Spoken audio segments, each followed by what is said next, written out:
Quando falamos de Jorge Jardim, falamos de quê? Um herói trágico, um espião ou simplesmente um aventureiro? Tudo isso ao mesmo tempo. Tudo isso ao mesmo tempo. E uma personagem fascinante, não é? Uma personagem absolutamente fascinante. Uma das coisas que nós contamos no podcast, e que eu não sabia, não fazia ideia, é que ele adorava ver filmes de James Bond. Ele levava as filhas aos filmes de James Bond. E no fundo imaginava-se naqueles papéis, não é? Portanto, estamos a falar de um tempo diferente, em que os filmes do James Bond não eram tão tecnológicos como os dois, eram apenas com Aston Martin e umas coisas assim que saíam assim umas espingardas. Eu também, quando era miúdo, tive um Cogitóis, que eram aqueles carrinhos pequeninos, que eram Aston Martin, que a gente carregava e saíam assim aqueles canhões para trás e umas coisas assim do género. Bem, eu devo dizer que há uma história que é uma história muito reveladora, porque ao mesmo tempo nos dá uma ideia de como é mais complexo do que muitas vezes imaginamos todo o processo quer o próprio processo de colonização, não de colonização, mas assim, da fase final da colonização portuguesa, quer a relação de algumas figuras com todo o processo pré-descolonização, se bem que depois já com o processo de descolonização a parte de Jorge Jardim é praticamente inexistente, porque ela acaba por fugir do país ainda antes da descolonização? Penso que ainda antes, não, já depois do primeiro acordo ter sido assinado, ou dos dois primeiros acordos terem sido assinados, o da Guiné, que é logo a seguir, portanto, e depois o de Moçambique, que é seguramente um dos mais, quer dizer, o de Moçambique, que é o acordo de Lusaka. Depois há o acordo do Alvor, que é o de Angola. São dois acordos, qualquer um deles com um lado de controvérsia grande. A Guiné é uma outra história completamente diferente. Bem, mas já vamos a isso. O que é que este homem tem de extraordinário? Bem, eu nunca ouvi pessoalmente. Ele, ao que dizem, era até relativamente pequeno, e por causa de ser relativamente pequeno, baixinho, ficou livre da tropa. E em vez de ficar contente, ficou furioso, porque achou que gostava de ter ido fazer o serviço militar. Ele forma-se em engenharia, estamos a falar de alguém que nasce em 1919, portanto, tem infância, aquele período, que é o período final da Primeira República, é um período de imensa confusão e imenso. Portanto, eu recordo-me, por exemplo, a minha avó que veio viver para Lisboa, olha, em 1916, portanto, mudou-se de onde mora aqui o João Miguel do Barreiro para Lisboa, portanto, migrou para lá, o outro lado do Tejo em 1916, e contar histórias de que era muito frequente, por exemplo, na casa onde ela morava, e onde eu cresci, se ouvirem passar tiros de canhão por cima, não é? Portanto, havia revoluções constantes, confusões constantes. E, portanto, há muitas pessoas que vão aproximar-se e que não são propriamente. Nós, às vezes, temos uma ideia um bocadinho quase caricatural do que era o regime. Quer dizer, não direi caricatural, um bocadinho muito simplificada do que era o anterior regime, porque. De facto, ele não era, enfim, vai haver historiadores que ficam logo furiosos, mas ele não era fascista no sentido do termo, não é? O fascismo é uma coisa revolucionária, coisa que, não, aquilo era um conservadorismo autoritário, sem dúvida repressivo, sem dúvida ditatorial, mas não tinha a ideologia no sentido de ser de querer transformar a sociedade como queriam, nem tinha milícias. Claro que houve lá quem tentasse fazer isso, houve quem tentasse ir por esse caminho, mas depois até se tornaram opositores, digamos, os mais fascistas dessa fase, depois tornaram-se apoiantes do General Delgado e da oposição mesmo, por exemplo, estou a falar de Rolão Preto, que é o caso mais conhecido. Bem, e ele é um aderente muito novo a isto, porque ele com menos de 30 anos, portanto estamos a falar, ele tinha 29 anos, estamos a falar no final dos anos 19, 30, 40, logo a seguir à guerra, entra para o governo como subsecretário de Estado. Eu não percebi muito bem, não conheço o suficiente para saber, ele não está há muito tempo no governo, mas torna-se, de alguma forma, aproxima-se de Salazar, e este aspecto é importante porque também ao contrário do que acontece hoje, não havia propriamente conselhos de ministros. Salazar era muito centralizador, o Estado era muito mais pequeno do que é hoje, não é? Por muitas e variadas razões, e ele despachava diretamente com os ministros, porventura com os secretários de Estado e até com os diretores-gerais. Mas houve uma altura em que em Portugal só havia 19 diretores-gerais. Portanto, hoje há centenas entre diretores-gerais, presidentes, 19 às vezes não há num ministério só. Portanto, diretores-gerais ou equiparados. Portanto, direções-gerais, institutos públicos, havia, e o Salazar despachava com todos, diretamente. Portanto, ele deve ter havido qualquer clique com o Salazar, que ali, muito pouco tempo depois, ele vai para Moçambique, mas muito pouco tempo depois, Salazar começa-lhe a entregar missões diretamente. E a primeira de todas, até é uma missão um pouco estranha, porque ele vai à Índia. Portanto, estamos em 1954. Nós associamos muito as crises na Índia digamos, à ocupação pela União Indiana, que é em 60, 61. Não, isto é 7 anos antes, que é quando é a primeira crise. Que é quando há... Nós também temos a ideia que os territórios portugueses na Índia era Goa, Damão e Diu, que é aquilo que, aliás, eu, por exemplo, quando andava na escola, havia lá uns mapas que ainda tinham, na escola primária, não é? Eu fiz a escola primária ainda no tempo do anterior regime. Havia uns mapas, tu se calhar também ainda viste, mas já não como... Já como peças arqueológicas. Apenas como peça de museu. Tinham Portugal, não sei o que e tal, e depois tinha lá os 3 estados da Índia, mas havia mais territórios, pequenos territórios, muito pequeninos, que ficavam isolados, ilhas no meio da União Indiana, que foram ocupados em 54. Ele é enviado a Nova Delhi para, enfim, para entrar em contacto. Há ali qualquer coisa que acontece, porque ele, a partir daí, passa a usar um boné, que é o boné que nós associamos às imagens do Nehru, que é o fundador da União Indiana. Portanto, o que é um pouco bizarro, porque é alguém que vai numa missão. O Nehru era uma espécie de alma danada do Salazar. O Salazar tinha do Nehru, enfim, e de repente o seu enviado toma como quase ícone o boné do Nehru, que ele vai usar até ao fim da vida, assim como tipo boné da sorte. O que dá uma ideia da personagem estranha que ele é. E depois desempenha um conjunto de outras missões em locais muito, muito diferentes, algumas missões, eu diria, apenas atrevidas, quando é a crise, digamos, a ocupação de Goa pela União Indiana. Ele é, eu penso que o último a sair, e depois pedem-lhe para ir buscar uma coisa que tinha ficado para trás, que é um quadro do Afonso de Albuquerque. Afonso de Albuquerque é o grande, digamos, a grande figura da expansão portuguesa no Oriente. Ele regressa a Goa, ele parece que passava por indiano, portanto, porque vestia-se com o tal boné, e fazia aquela não sei se essa área que se chama, fazia no mesmo alfaiate que o próprio Nehru, que era um alfaiate de chique, digamos. Portanto, não estamos a falar de fatos ocidentais, estamos a falar dos fatos do traje indiano. Que ainda hoje os líderes indianos vestem assim. Portanto, não adotaram o fato e gravata que muitos outros líderes do mundo adotaram, mas continuam fiéis. É uma civilização muito antiga e, portanto, manteve a sua tradição. E ele traz o quadro. Na altura, a ministro do Ultramar, o Adriano Moreira, olha para o quadro e diz: mas isto não é o Afonso de Albuquerque, isto é o Dom João de Castro. E agora? E agora eu volto à Índia, volto a Goa e traz o quadro. Eu não sei, quer dizer, eu não sei como é que ele conseguia fazer isto, mas conseguia, quer dizer, havia sempre, ele dava sempre a volta. Depois há outras coisas que são mais, digamos, mais complicadas, podemos dizer, não é? Ele, quando começa a guerra em Angola, ele vai com forças que nós podemos considerar paramilitares, portanto, fazer operações. Ele assume que na altura mata e vê morrer muita gente, portanto, naquela primeira fase, sobretudo, reparemos, a guerra em Angola começou de uma forma muito, muito violenta.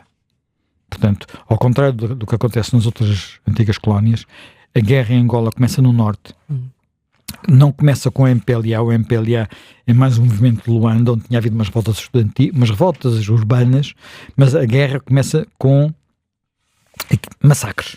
Sim. Portanto, massacres muito violentos no norte de Angola, portanto, na altura UPA, União do Povo de Angola, mais tarde FNLA, e a reação de Salazar, que na altura até tinha vindo da crise do Delgado e, portanto, não estaria até numa fase de grande popularidade, mas o país volta a unir-se naquela ideia de para Angola for-se já, foi um bocado o grito do regime. Ele participa nisto com, quer dizer, ele não era militar, ele era alguém que voava muitas vezes na sua própria avioneta, portanto, sempre coisas muito, quer dizer, há muitas outras missões, e depois o mais interessante é seguramente Moçambique. E é Moçambique porque ele vai para Moçambique administrar empresas, não fica na Tomaputo, na altura do Lourenço Marcos, vai para a Beira, portanto fica no meio de Moçambique. É lá que tem administra as empresas. Para teres uma ideia do que aquilo era, digamos, os espaços, são coisas que é uma coisa, eu nunca estive em Moçambique. Estive em Angola, mas nunca estive em Moçambique. E na Guiné, em Cabo Verde, em Moçambique nunca fui. Mas a África é assim, não é? Portanto, temos todos a noção de que a noção de espaço é uma coisa diferente daquela que temos aqui na Europa, muito povoada. A casa dele era nas próprias instalações da empresa de quem ele era administrador, e ele tinha construído uma pista de aviação, pequenina, não é? Estamos a falar de uma pista para uma avioneta, em África muito frequente, quem viu o Out of Africa, não é? Sabe que aquilo ter uma pista ao lado de casa era banal, digamos, para os colonos europeus, e fazer assim uns voos, enfim, não era o Robert Redford, mas enfim, nem era Meryl Streep, mas pronto, nem a mulher seria a Meryl Streep, mas a ideia é esta. Sim, mas a família também era toda. Mas a família é uma história incrível, porque ele tem 12 filhos em 16 anos, salvo erro, assim uma coisa, tudo seguidinho, a maior parte filhas, portanto 10 filhas, e ainda vai adotar mais uma criança, o que é uma coisa muito, muito extraordinária. Aliás, o facto de ele ter as fotografias na carteira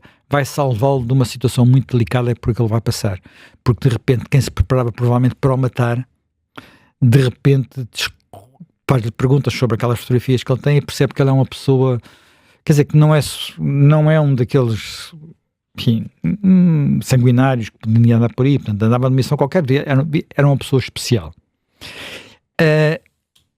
E então, na fase a seguir, ele vai desempenhar muitas missões que têm tudo a ver com uma espécie de diplomacia paralela. Portanto, a África está a passar, e quando Portugal diz nós não saímos, os outros países europeus estão a descolonizar. Tudo isto, há ali vários modelos em competição, digamos. Há a descolonização com passagem para poderes africanos, Malawi, aquilo que vem a ser a Zâmbia, por aí adiante. Depois há o regime, o independentismo branco, o exemplo é a Rodésia. É um caso muito especial da África do Sul, onde também há outro regime que é o apartheid. Ele conheceu o Ian Smith, que é o homem da Rodésia, mas nunca defende aquele modelo para Moçambique, ao que dizem todos os testemunhos. Não gostava do regime do apartheid, era adversário do regime do apartheid, e o que ele faz para Salazar diretamente é ir tentando, junto dos novos líderes africanos, estabelecer pontes que ajudem a que os países vizinhos onde se podiam instalar bases da Frelimo, que é um movimento guerrilheiro que começa a atacar os portugueses em Moçambique, portanto, a desenvolver guerra em Moçambique, não tivessem bases nesses países. Nem todos os países têm o mesmo posicionamento. Sobretudo, ele vai ter relações com o Malawi. Aliás, nós vamos ter hoje aqui um depoimento do hoje general Pesará Correia, que colabora com ele nesses esforços no Malawi, e de uma forma também muito informal e muito aventurosa, mas já deixamos mais lá mais para diante. Sim. E ao mesmo tempo Portanto, vai criando uma família um bocadinho à sua imagem, porque ele nunca revela à família o que é que anda a fazer, está sempre a sair de casa, está sempre a desaparecer, nunca revela à família o que é que anda a fazer, até que a certa altura começa a levar, há uma altura em que leva bem, as filhas são figuras, eu conheci uma delas, e conheço, aliás ela vai estar connosco hoje, e lembro-me que na altura eu não conhecia, não fazia ideia de que, enfim, tinha ouvido falar vagamente de Jorge Jardim, sabia que ele tinha publicado um livro, Moçambique, Terra em Chamas, acho que é assim que se chama. Portanto, depois, logo li um livro de memórias, publicado em 1976, muito em cima dos acontecimentos, e uma vez, como questões profissionais, não é? Portanto, como jornalista, cruzo-me com uma senhora, chamada Carmo Jardim, nós vamos estar com ela daqui a pouco. Sim, daqui a pouco. E a certa altura, talvez de uma forma um pouco atrevida, eu estava a olhar para ali, mas coisa estranha. Habitualmente as mulheres, muitas mulheres, não é? Trazem assim ao pescoço um cordão, e depois tem uma medalha, tem uma cruz, tem uma coisa assim. Ela tinha uma coisa, uma imagem em ouro, que era assim um desenho, portanto recortado, que me parecia Moçambique. E eu disse, mas será Moçambique? E perguntei-lhe. E eu lembro-me que ela me disse, eu nunca tiro isto. Isto está no meu peito e estará sempre. Não sei se ainda está hoje, vou-lhe perguntar hoje, quando ela estiver aqui, se ainda usa a mesma aquilo era uma espécie de medalha, era um Moçambique recortado, era bonito, não era? Era pequenininho, era assim 2 centímetros, talvez, uma coisa pequenininha, não era uma coisa espampanante, nada disso. E depois, mais tarde, ela vai voltar, ela e algumas irmãs vão voltar a Moçambique, não tinham saído a seguir à Revolução, numa altura em que o pai, Jorge Jardim, já estava a ter muitas dificuldades, digamos, em Portugal, porque ele vai estar sobretudo ligado ao Salazar. E é uma relação que me parece mais pessoal do que política, em muitos aspectos, nestas missões, que tem muito a ver com o lado aventureiro, atrevido, repara, ele tinha um herói, cujo livro ele lia várias vezes e dizia que era o melhor livro do mundo, que era o Lawrence da Arábia. Ele lia Os 7 Pilares da Sabedoria, que é o livro do T.W. Lawrence da Arábia, que nós conhecemos do filme, não é? Portanto, e era um bocadinho... Nós vemos o que era a imagem, não sei se quem nunca viu o filme. Lawrence da Arábia era um agente secreto, agente especial inglês, que vai estabelecer pontos com tribos árabes, que ao mesmo tempo combate com elas, portanto é uma coisa assim um bocadinho, alguém que está dos dois lados ao mesmo tempo e se veste como eles. Sim. Portanto, e isto era um bocado o ídolo dele, portanto estás a ver, não é bem propriamente a imagem do colono agressivo, do colonialista. Do colonista, não é bem essa imagem. E no final, quando ele percebe que aquilo, provavelmente percebe que não há grande saída para Moçambique, todos os países à volta já estão a consolidar as suas independências, ele vai tentar engendrar um esquema que incluía a Frelimo de uma independência pluralista. A Frelimo, na altura, estava muito pouco implantada no terreno e nunca esteve muito implantada no terreno. A Frelimo os primeiros ataques a sul do Rio Zambeze são só já a seguir 1971 ou 72, já no fim da guerra, e a Frelimo, depois de várias campanhas que houve, algumas delas bastante complicadas, estava muito fragilizada, para não dizer derrotada. A guerra não tinha acabado. Era um bocado diferente da situação em Angola, em que, como os movimentos estavam todos divididos, e alguns deles até divididos por dentro, no caso da Frelimo havia combates, tinha havido operações muito relevantes, mas a implantação era sobretudo nas zonas de fronteira, não estava nas cidades, por exemplo, não estava no litoral, e havia sobretudo outra coisa, havia outros movimentos independentistas, de figuras que tinham saído da Frelimo em ruptura, sobretudo com Samora Machel e com Marcelino dos Santos, que é visto como sendo talvez mais vezes o mal da fita, designadamente um reverendo, portanto um homem que tinha sido padre, Uria Simango, e que formam um outro movimento, e ele achava que com os vários movimentos, quer dizer, que havia pluralismo, naturalmente havia pluralismo entre os movimentos de libertação, havia também uma comunidade branca importante, portanto era possível ir para uma independência que não fosse uma independência rhodesiana, que é uma independência branca, portanto com a comunidade negra marginalizada, mas uma independência que se baseasse que é um projeto que depois ainda vem a ser alimentado logo a seguir à Revolução, que é a ideia de que é possível uma independência com eleições, sem entregar o poder todo, como foi feito, à Frelimo.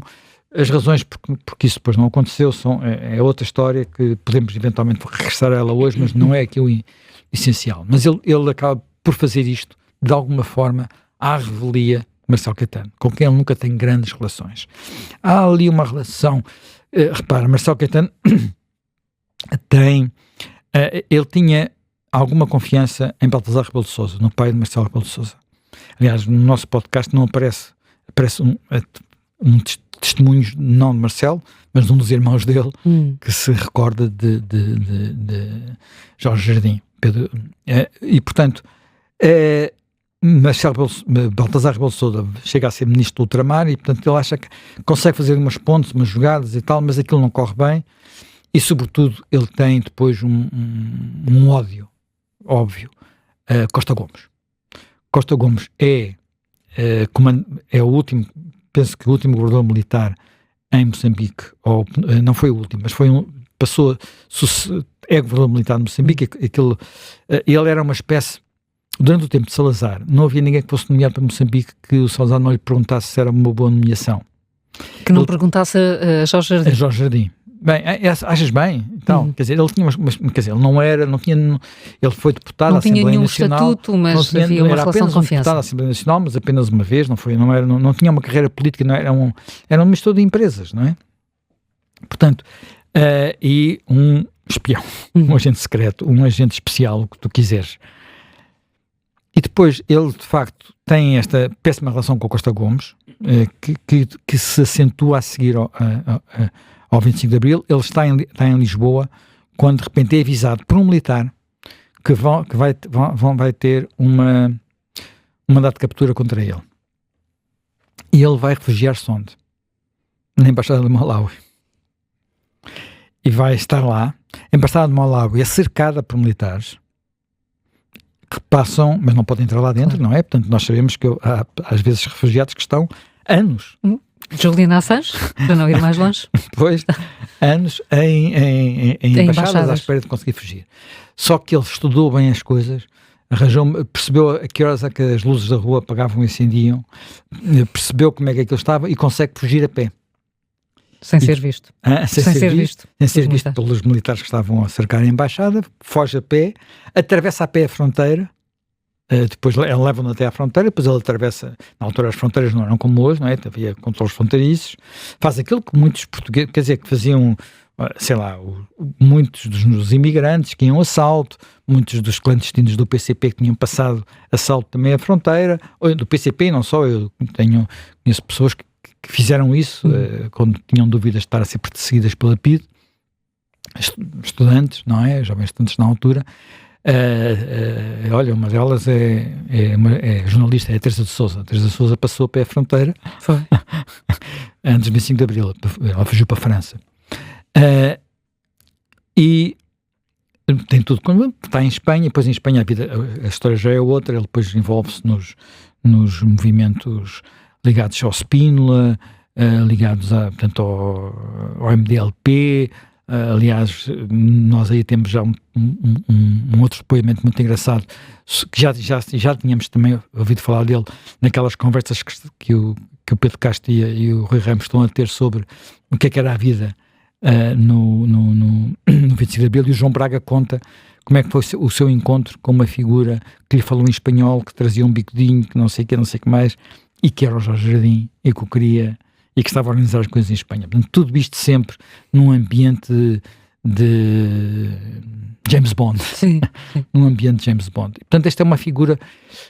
Enquanto isto, curiosamente, enfim, não há sinais de que, por exemplo, ele tenha estado ligado a uma outra data importante, que é o 7 de fevereiro, o 7 de setembro em Moçambique, que é quando são assinados os acordos. Ele tinha um projeto, que ele tal, digamos, esta ideia de uma independência pluralista é uma ideia que ele materializa numa coisa que se chama Projeto Lusaka. Portanto, uma forma, há encontros e conversas em Lusaka, e depois é em Lusaka que vai haver o acordo com a Frelimo que determina a passagem do poder. Basicamente, Portugal passa ao poder à Frelimo, e quando há essa passagem de poder, há uma revolta em Moçambique, revolta onde participam, quer dizer, uma revolta sobretudo digamos, da minoria branca, que esperava um outro tipo de transição, esperava poder ter um partido, ir a eleições, mesmo, quer dizer, um outro tipo de transição, e também de muitos africanos, africanos negros, designadamente, por exemplo, dos que estão ligados a Uria Simango, portanto,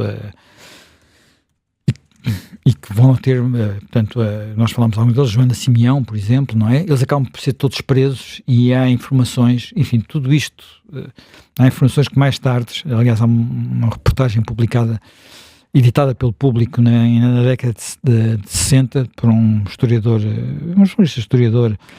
José Pinto de Sá, que relata que este grupo de dissidentes da Frelimo, que acabam, alguns deles estão nos estrangeiros, regressam, a Frelimo tinha um longo braço que ia buscá-los todos, acaba por trazê-los todos para dentro, portanto, com armadilhas, com engodos, eles depois são todos presos e são enviados para campos de reeducação.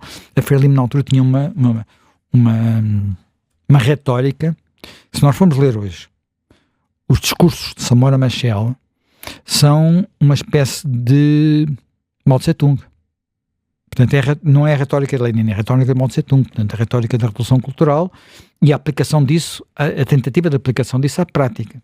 Portanto, isso implica campos de reeducação, que era uma coisa típica da Revolução Cultural, e eles são enviados para campos de reeducação, estes antigos líderes da Frelimo, que tinham formado, entretanto, outros partidos, e depois há uma altura em que vão lá buscá-los, enfim, apesar disto não estar totalmente confirmado, há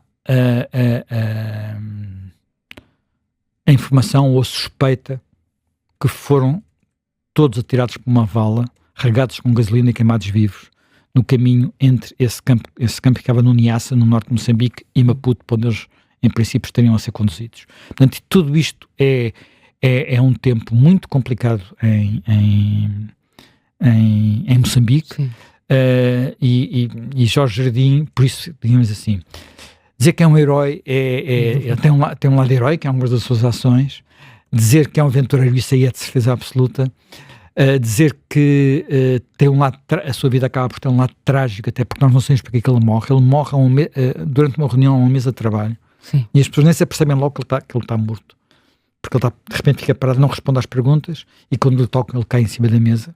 Portanto, agora, morreu de quê? Ele andava sempre com uma cápsula de cianeto, uma coisa também extraordinária, não é?